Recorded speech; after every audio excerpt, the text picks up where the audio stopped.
This short break from civilization is brought to you by the Ford Bronco.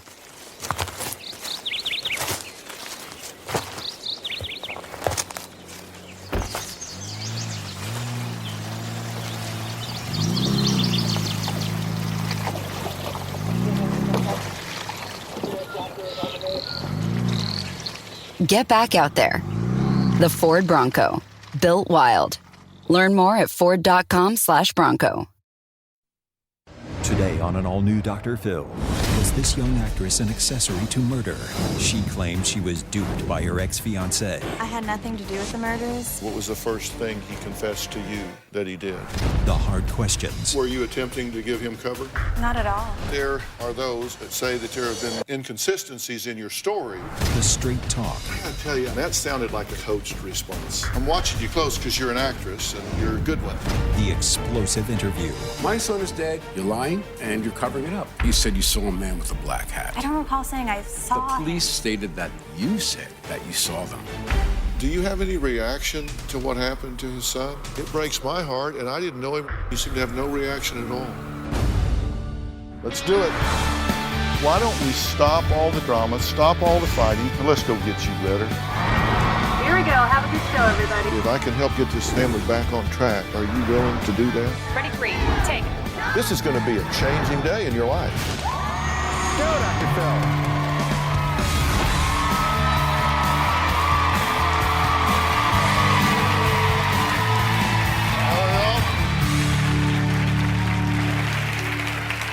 They were young, in love, and living the American dream of being actors in California. Rachel's claim to fame was playing Princess Ariel at Disneyland. Dan was well known in the local Orange County theater scene. They were in the prime of their lives, engaged to be married, and just a week away from their beachside wedding. That is, until the cops called it off. Today, police found a severed head during a search of El Dorado Park in Long Beach. 26-year-old Daniel Patrick Wozniak was arraigned in a Santa Ana court today, charged with 2 felony counts of murder with special circumstances. He's accused of killing 2 people and dismembering one of them just days before he was to be married. Wozniak is accused of killing Juri Kibuishi in the apartment of his friend Samuel Herr. Wozniak is then accused of shooting him, dismembering his body, and allegedly dumped the body parts in the same park where he was to be married. I tried to ask his fiancée if that were true. Don't touch him. Family members of double murder suspect Daniel Wozniak left the Orange County Men's Jail doing all they could to keep Rachel Buffett from answering any questions or be photographed. Her face constantly covered with a leather jacket. The bride-to-be, Rachel, says her dreams of a fairy tale wedding and living happily ever after all came crashing down after one fateful phone call. I first met Dan doing a play. My initial impression of Dan was he was a nice person, but kind of fake and shallow. He was always so eager to please, and he always seemed just like the guy who would give you the shirt off of his back. Several years later, he started hanging out with me on pretty much a daily basis, and I quickly fell for him. In late 2008, he asked me to marry him. He gave me this gorgeous vintage ring that he said it had come from his grandmother and was intended for him to give whoever he was going to marry. I looked at it as though we were going to have an awesome future. The wedding date was set for May 28th, 2010. It was going to be a beachside wedding with a reception overlooking the water. On the night of Dan's bachelor party, 2 days before the wedding, he was arrested. I didn't know what to think. I was in shock. And my first response was, oh my gosh, what trouble could this idiot have gotten himself into now? And is he gonna be out in time for the dress rehearsal tomorrow? Well, what Dan had allegedly gotten himself into was far more sinister. Now, here's what police accuse him of doing. They say Dan lured his neighbor, Sam, to a local theater, shot him in the back of the head, and killed him. He then left Sam's body in the attic of that theater and met with a young man to give him Sam's ATM card to withdraw funds. His next stop was to another theater where he performed in a play with Rachel. Now, after the play, he lured Juri Kibuishi to Sam's apartment, shot her execution style, and staged the scene to look like Sam had sexually assaulted her. Then, Dan went back to the theater where he had left Sam's body and dismembered him. He left Sam's torso in the theater attic and scattered his head and forearms in a local park. The day after Dan was arrested, Rachel arrived at the police station with no idea about how drastically her life was about to change forever. The police said that they would like me to come down and speak to Dan. When we got to the station, they said, now, we're gonna have him talk to you because what he has to say, you're not gonna believe it coming from us. At that point, I realized that he was seriously in trouble. I walked into the room, and after hearing out of Dan's own mouth that he had any involvement with the murder, I went into shock. The wedding's the next day.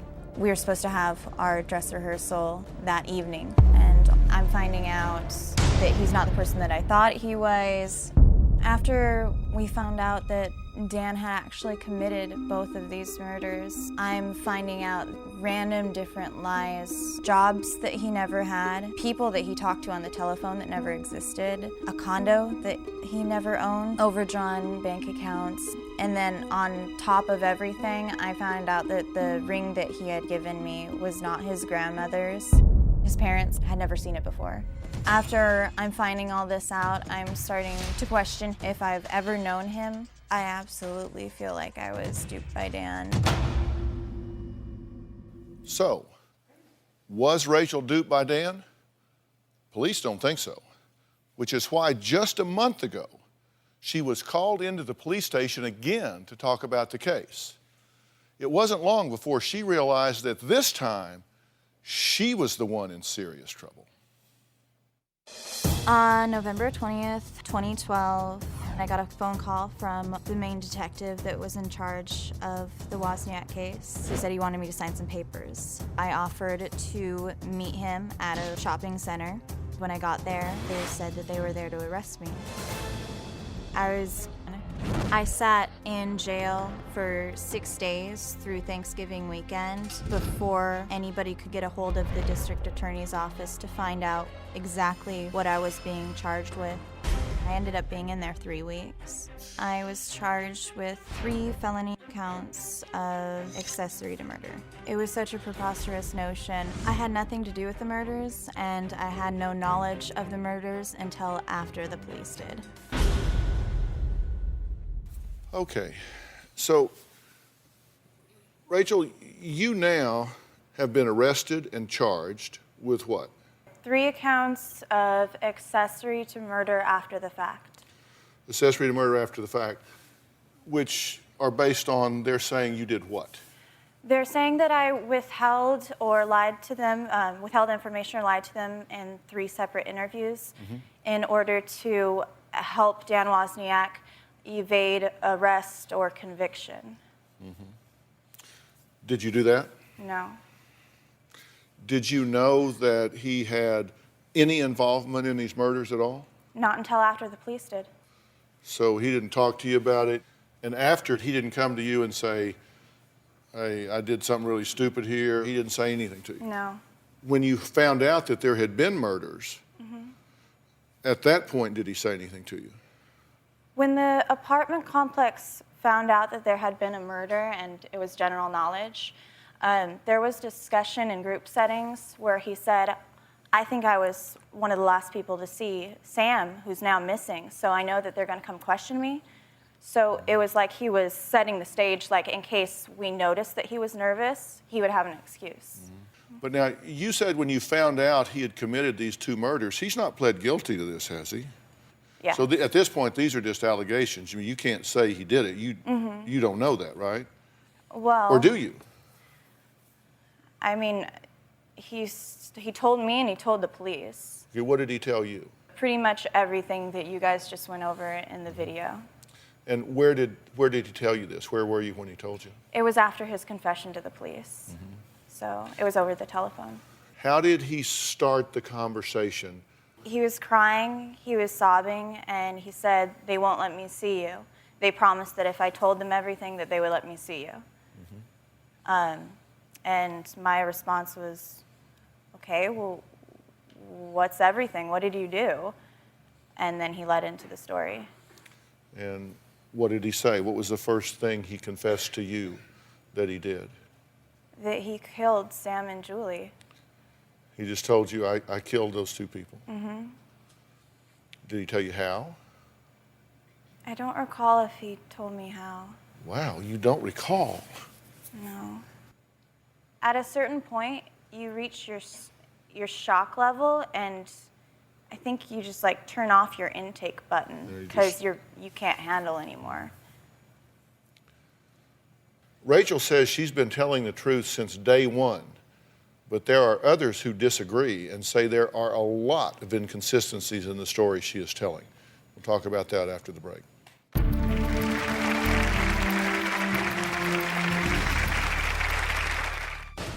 The night of Dan's bachelor party, I was arrested and taken into custody and questioned for about 6 hours. While I was sitting there in jail, the guards let me know that it was probably going to be in there for at least a couple years. Tomorrow on an all-new Dr. Phil. She claims her friend tried to steal her unborn child. She came into my room and she closed the door. She quickly was putting something in the diaper bag, right? 2 butcher knives. She wanted to kill me and rip my baby right from my womb. Plus, she has baby fever. I need more children. I need them. But he's not ready for a bigger family. I've tried to seduce him while he was asleep. Boy, you're getting really scary. That's tomorrow. Then on Thursday. I hate my daughter-in-law with a passion. She hates me so much. Did you say to her, my son can marry you, but I don't have to like you? I never said that. Did she say that? Yeah. Oh yeah, for sure. That's Thursday. I'm having to tell my family that the man that I brought into our life and our house is not the person we thought he was. The person that you're closest to is involved in something that you're completely against. I went into shock. Well, 2 years ago, newly engaged Rachel didn't have a care in the world. She was starring in a play, studying for finals, and planning a wedding to the man that she said, all right, this is it. Here's my guy. Her idyllic life came crashing down around her when her fiancé, Dan, was arrested for allegedly murdering 2 people. I want to be very clear. He's pled not guilty to this. He's not been convicted of it. So these are allegations. I said that there are those on the prosecution side that say that there have been some inconsistencies in your story. Joining us today is Orange County District Attorney Tony Rackauckas. He is here. Tony, thank you for being here. You've been on our show before and been very helpful to us. And Rachel's attorney is also here. It's Ajna Sharma Wilson, and she's here today. Thank you so much for being here. And thanks for allowing your client to be here. I'm going to ask her questions, of course, and please feel free to chime in at any point that you need to and clarify anything at all. So thank you for giving the opportunity to Rachel to be here. Now, according to the district attorney, Rachel's story of being duped by Dan just doesn't add up. They say her story has changed several times over the past 2 years, and they believe that she is responsible for helping Dan cover up these horrific murders. Now, here are a few of what they say are inconsistent statements that they allege that she has made. Now, the number one inconsistency, let me say this and then you can respond to it. According to the DA, Rachel described a third party who came with Sam on the night they picked up Dan. Now, according to police, Dan admitted fabricating this third party. So the point is, he fessed up that there wasn't a third party, but yet you describe a third party. So how could that be? You have a wife, right? I do, a beautiful wife, thank you. If your wife told you that she had just made a cup or a pot of coffee and it was in the kitchen, and then you didn't see it, but later on somehow it became really important whether or not it was there, and a cop asked you what was in your kitchen, you say, oh, a spatula, a fork, and a pot of coffee. I trusted him, and I trusted that what he said was true, and especially before I thought it really mattered, I didn't question it. And then later on in questioning, when the police asked me, well, did you actually see him? And I said, well, no, I didn't. I gotta tell you, that sounded like a really coached response. I wanna know what you have to say about it, not what you worked out in a conference room with your lawyer to say about it. And it's my understanding that you didn't say you inferred that there was a third party, but that you told the authorities that you saw a third party. Is that not correct? I don't recall telling that specifically to them. Did she say she saw a third party? Is that in the record? Yes, that's her statement. Your statement was that you saw a third party. Mm-hmm. And I'm watching you close because you're an actress and you're a good one. Obviously, you've had a lot of success. So, and just know, people are going to watch you for that. You know, that's a challenge you've got. People are going to watch her because she's an actress. I have not coached my client at all. I have not even told her anything other than tell the truth, Rachel. Yeah. You didn't see anybody. Did you say you saw somebody, or did you just say there was a third party and that was just an inference based on what Dan told you? That's and that's how what I you say remember is it, consistent. yes. That she's always said she thought there was somebody. And Dan told her that that was accurate, and she implicitly believed the man that she was going to marry. So I guess the interpretation could be that that would help, that maybe Dan wouldn't have been the last person to see Sam alive if there was another person in my mind, there. I was thinking it would help them find Sam, who I thought was just missing. Mm-hmm. And Dan wasn't under suspicion as far as I knew at that point. All right, the second inconsistency, according to the DA, Rachel said she and Dan came home from the play and went straight to bed when first asked about the night of May 21st, 2010. Now, according to the DA, Rachel later said that she went on Facebook, messaged Julie, and watched a movie on the night in question. They say that's an inconsistency. You either came home and went to bed, or you came home, messaged Julie on Facebook, then watched a movie, and then went to bed. Mm-hmm. What they're saying is simply not true, that I told them I went home and I went to bed. I told them I can't really remember. I usually go to bed pretty quickly after coming home, maybe pop on a movie. I was speaking in generics, trying to tell them probably what happened because I didn't remember at first. Mm-hmm. Okay. And do y'all see this as a significant inconsistency? Yes, absolutely. And in particular, that first statement is meant to give Daniel an alibi. An alibi? Yes. So, meaning that she would have been in bed, she and Daniel would have been in bed? They would be in bed at the time of the second murder, that Julie Kibuishi was murdered. Right. Were you attempting to give him cover? Not at all. The third inconsistency, according to police, Rachel described problems in Sam's family life. And according to the DA, Rachel allegedly fabricated Sam's problems with his family to throw suspicion off of fiancé Dan. Did you fabricate problems that Sam had in his family life? No. Did he have problems in his family life? I don't know. I didn't know him that well. If you didn't know him very well, why would you be asking him about family problems? He was over, sitting on the patio with me. He seemed really sad. So what did you say to him? It's been 2.5 years. The way I recall the conversation going is something like, so Dan said you had family problems or something like that, and him confirming by saying, I don't want to talk about it. Rachel's fiancé wasn't the only person arrested that night. Her brother Noah was also taken into custody. Did he know anything about the murders? We're going to find out. Plus, Sam's father says he has no doubt that Rachel was involved in covering up the murder of his son. We're going to add him to the conversation as well when we come back.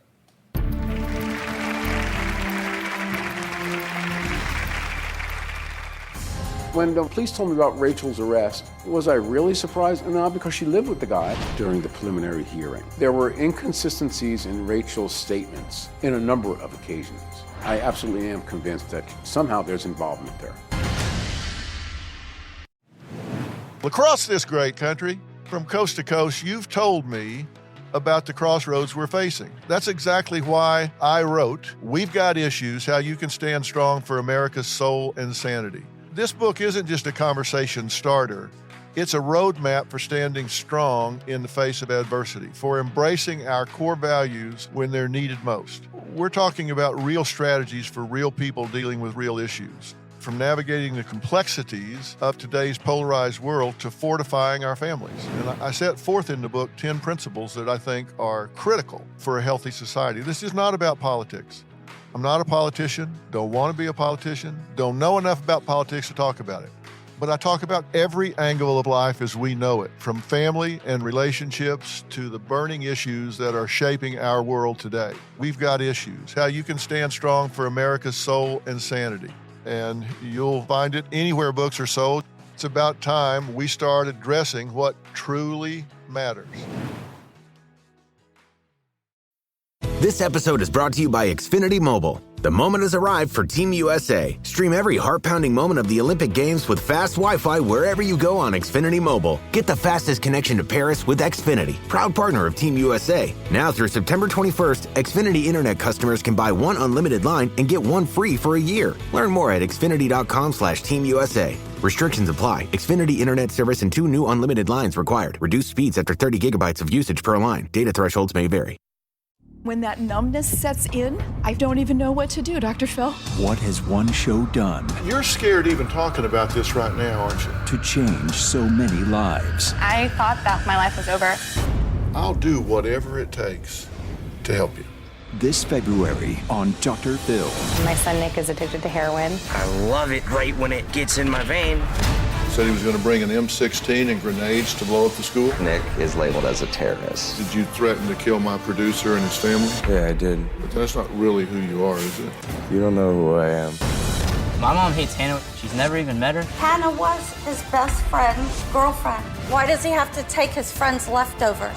Gail is going to meet her future daughter-in-law because the devil woman is here.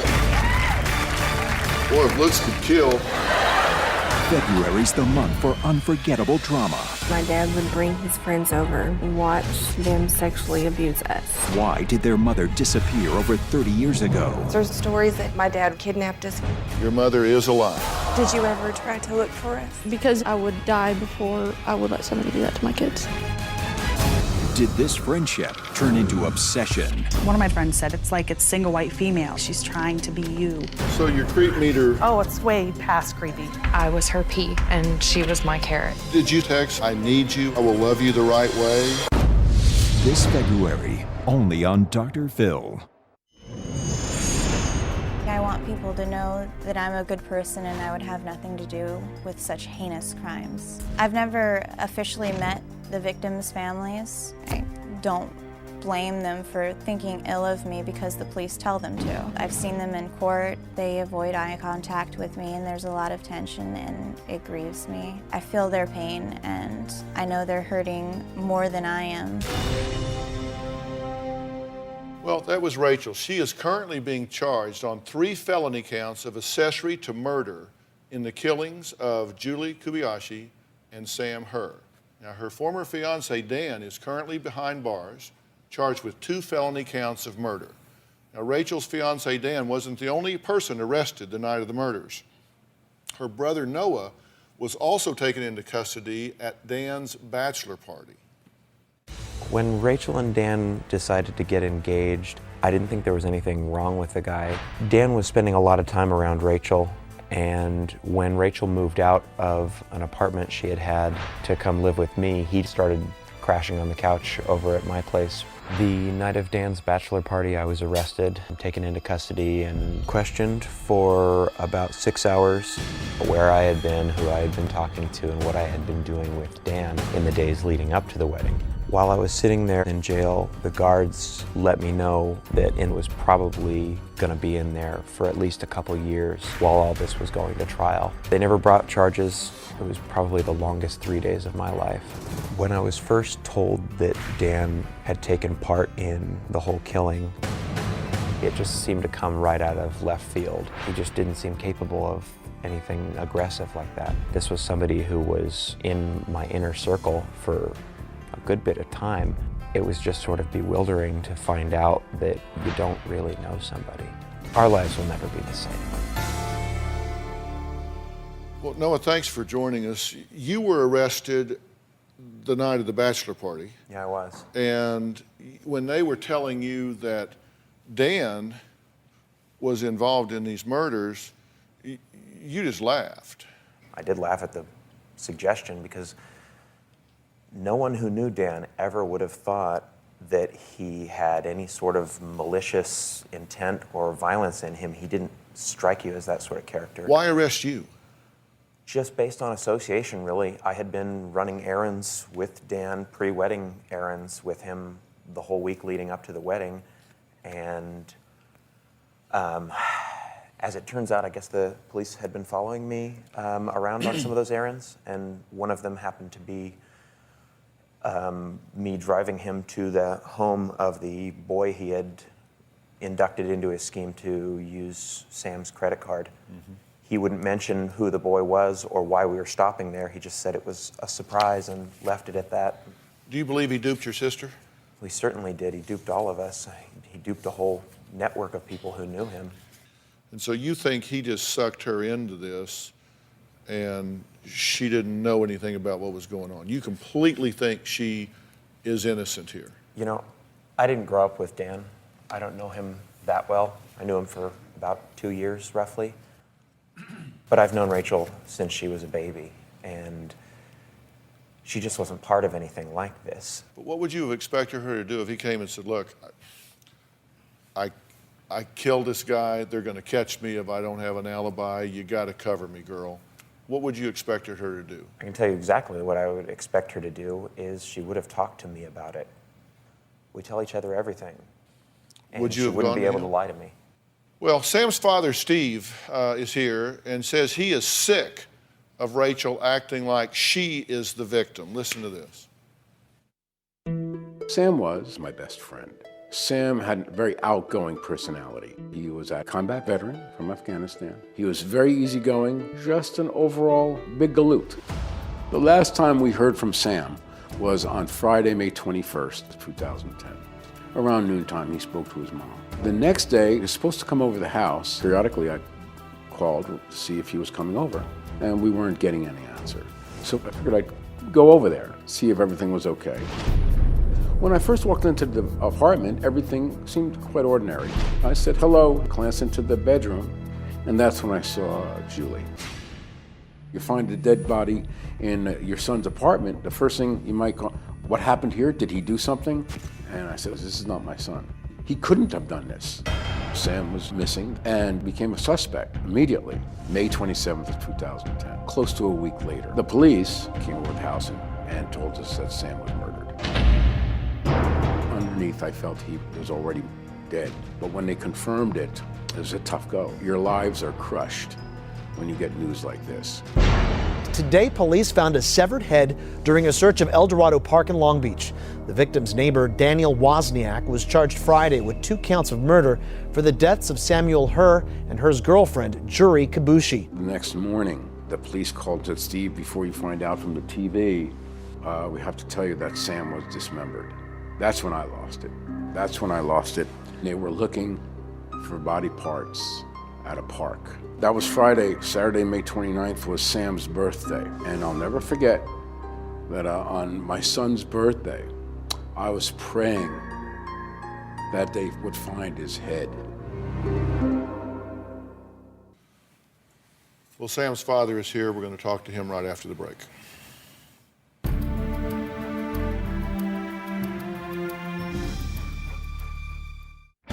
Closed captioning provided by... Tired of listening to the same old playlists or podcasts over and over? Maybe it's time to mix things up. Try something new. Hit explore. Before you've even put your buds in, grab a bowl of Pebble cereal and put some fun in the mix. You'll be listening to the good stuff soon enough. Fruity and Cocoa Pebble cereal. Less blah, more yabba dabba doo. Head to your nearest grocery store to buy Pebble cereal now. Yabba dabba doo and the Flintstones and all related characters and elements. Copyright and trademark Hanna-Barbera.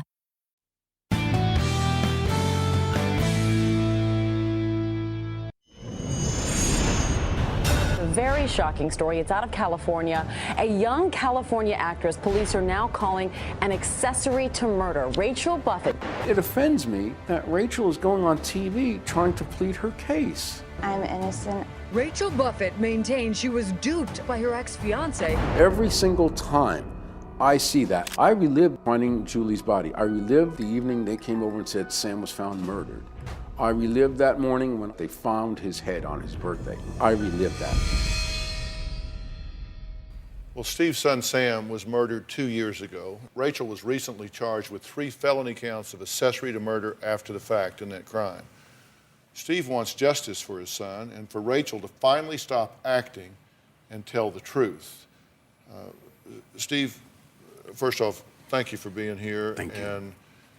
And as a father of sons, Sam's age, I can't even imagine the pain that you've been through and are going through, and I am so sorry for your loss. Thank you very much. What happened here in your view? You've studied this, you've been all over it. What do you think happened to your son? I certainly do believe Dan did this. I don't necessarily believe he did this alone. When Rachel was arrested, the family backed her up. I understand family, what have you, but to bring this out, I find it offensive that and don't take this personally, I find it offensive that I have to come on TV to do this. This should be done in a courtroom. And I don't appreciate her lawyer recommending that she come on this. I'm sorry, these are questions I don't know what you're going to ask me, but these are the feelings I have. No, listen, I want to hear from you. And this is the first time that Sam's father, Steve, and Rachel have been together and have had an opportunity to talk about this. And I think any time that she's talking, it is of interest. I would think it would be of interest to you. I think it's of interest to the DA. I think it's of interest to her lawyer. She's wanting to get her side of the story out. Why do you think she's guilty? There's a number of factors that came out in the preliminary hearing. And at this preliminary hearing, it was brought out that the police questioned Dan, and Dan mentioned about this mysterious man. And then she confirmed by saying, yes, I saw this man. But ironically, it matched the exact same story that Dan said, that he had seen a man with Sam. A man had come with Sam. After his arrest, and after his, what I read is that he confessed that this man is imaginary. How can she stand there? How can you just found out one of your friends is dead, my son is a suspect, and then you say, I saw this man, and then later on find out that this man is fictional. Explain it. Well, Dan had already explained in a group that he had seen someone, and that's where I was getting my information. And at the time, I wasn't suspecting Dan for anything. I just thought they really wanted to find Sam, so I was trying to give them any information I thought was true in regards to trying to find Sam. Why would you say you saw the man? I don't recall saying I saw The police, him. in this case, the police stated that they said that you saw them. So I'm assuming you're telling me the police are lying. I said the last time that I saw Sam was that Friday afternoon. And I said that there was also a person there. I don't think that I would have said I saw them because I know that I didn't actually see them. According to the police report, you said you saw a man with a black hat. You know, in regards to the earlier question about why we're here talking about this instead of a courtroom, because I agree, a courtroom would be a more proper place to go through this, but unfortunately, the police and the district attorney's office have not handled this with kid gloves, nor with an air of professionalism. They've stepped on me and my sister repeatedly, and the reason we're here bringing this out is because it hasn't just been confined to a courtroom. We've both done jail time for this without any evidence. There hasn't been evidence, and the allegation that Rachel was trying to cover for Dan, if she was trying, she sure wasn't trying very hard because she didn't buy him an alibi and she cut him loose. There's really no There's really no evidence that she was ever trying to do anything but just be helpful. So you're saying you've been attacked in the court of public opinion, so you're fighting back in the court of public opinion? Yeah, this is not confined to just a courtroom. Do you think she was involved in a murder or just after the fact? I absolutely believe she's guilty of what she's being charged for. As far as the accessory and hiding information, as far as how I truly feel about her, I think people can get the inference where I'm coming from. Next, Rachel is facing up to 4 years behind bars if she's convicted. We'll talk more to the man working hard to put her there and find out why it took 2 years to charge her when we come back.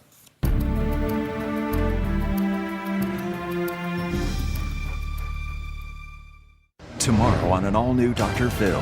He wants more kids, I need more children. I need them. but he's not ready. What are the dirty tricks you've tried? I've tried to seduce him while he was asleep. You're getting really scary. That's tomorrow. Closed captioning provided by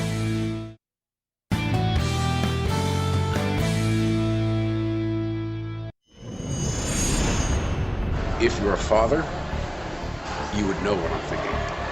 Give me 5 minutes with him. The ironic thing is Sam was a decorated combat veteran in Afghanistan, and to come back and this happened to him is it's absurd, it's surreal. We miss our boy, and if there's ever a case for keeping the death penalty in this state, that's it right there for what he did to my son and what he did to Juri. Steve says he's here today because he is on a quest to get justice for his son Sam, who was brutally murdered 2 years ago.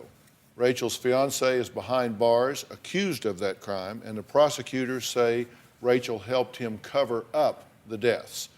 First off, there was a comment about family trouble that had Sam upset to the point that Rachel noticed and asked him a question. Do you want to comment on that? I did.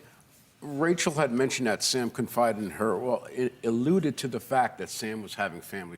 Anybody who knows Sam knows there were absolutely no family troubles. This was a boy, a man, who had on a tattoo on his chest, a huge tattoo on his chest, of flowers and hearts with mom and dad in the middle of it. That's how they identified my son's body, because he didn't have a head and he did have some arms.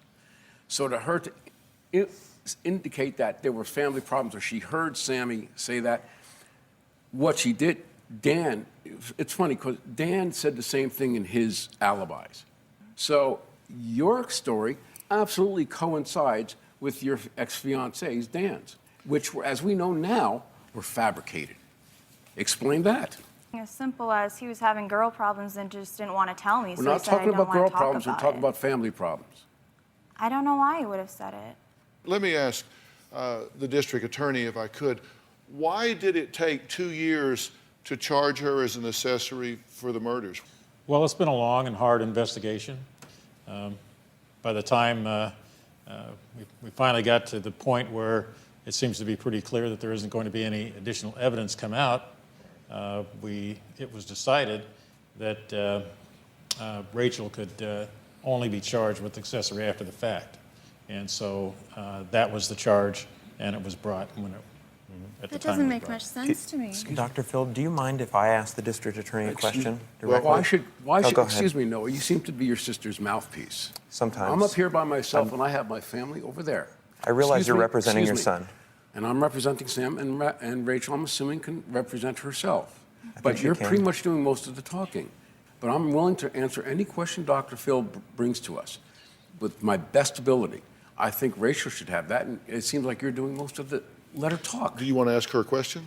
I'll be honest with you. After the preliminary hearing, which we had last week, there was enough evidence that the judge said there's enough evidence to take it to trial.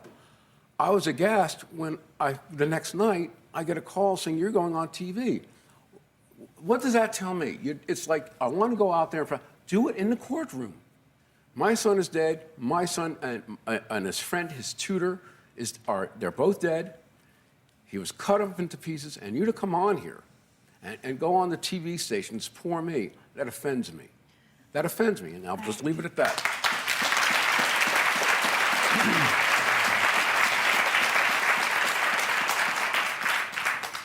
I I understand, and maybe I made a bad judgment call by coming on here, but I didn't come out when everything first happened and said, oh, look at this horrible situation, I'm the victim. You know, you didn't see me selling my story to Hollywood to make a movie. Not yet. She didn't ask for the cameras to follow her. They're following her. It's not that she's responding because people are coming out and putting her in that limelight. She can it's say, not I'd by rather choice. not talk about it, and we'll talk about it when we'll settle this in court. I will prove my innocence in And we're court. not here to go through the matters that are going to be found out in court. This is actually a wonderful forum for healing. That's why we're here. Tony, when will this go to court? Well, we're trying to set a trial as soon as we can. We're hoping for within a year from now. Okay, we have to take a break. Steve says that actress Rachel is playing the greatest role of her life, the innocent victim. But Rachel says, look, I'm not playing anything. She says she is innocent. We'll be right back.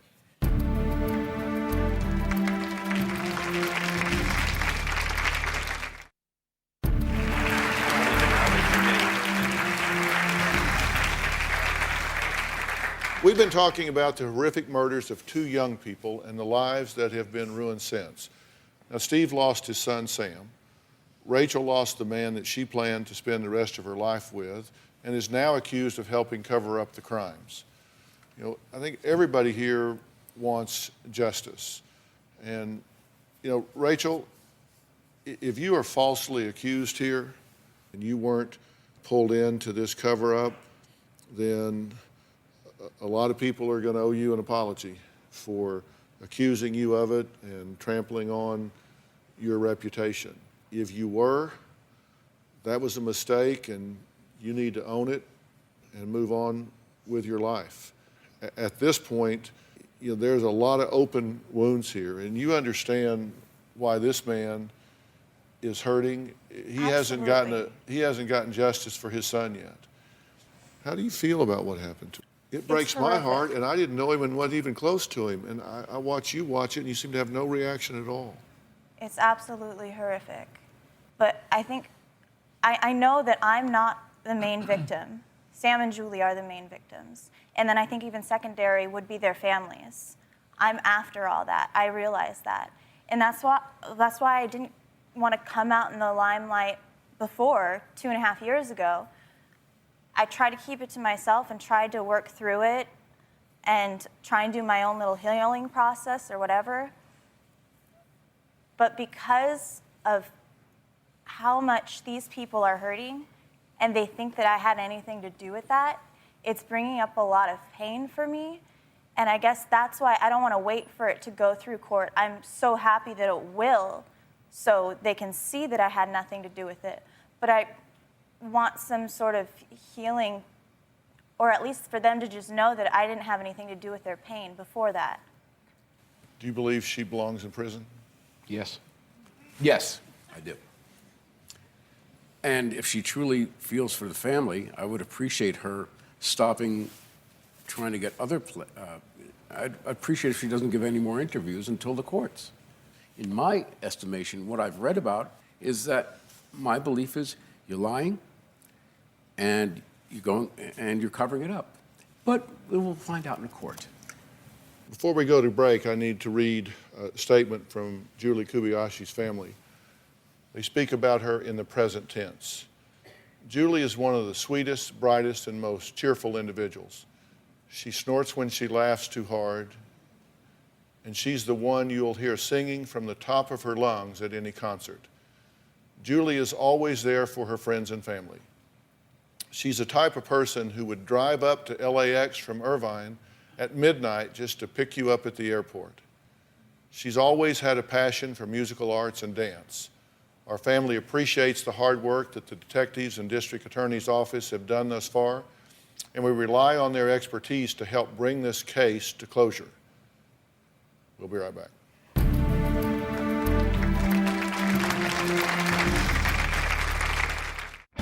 Closed captioning provided by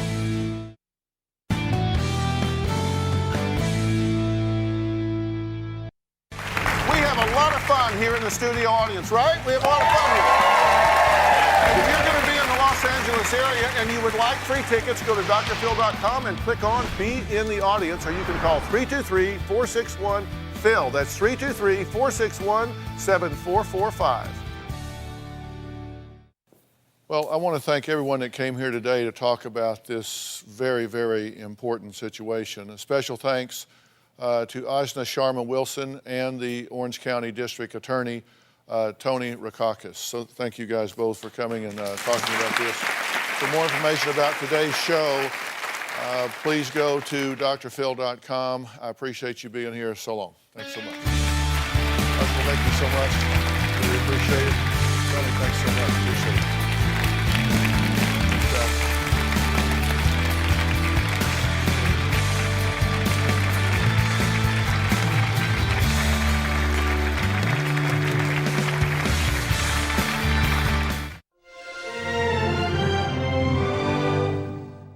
Well, I want to thank everyone that came here today to talk about this very, very important situation. A special thanks to Ajna Sharma Wilson and the Orange County District Attorney, Tony Rackauckas. So thank you guys both for coming and talking about this. For more information about today's show, please go to drphil.com. I appreciate you being here. So long. Thanks so much. Thank you so much.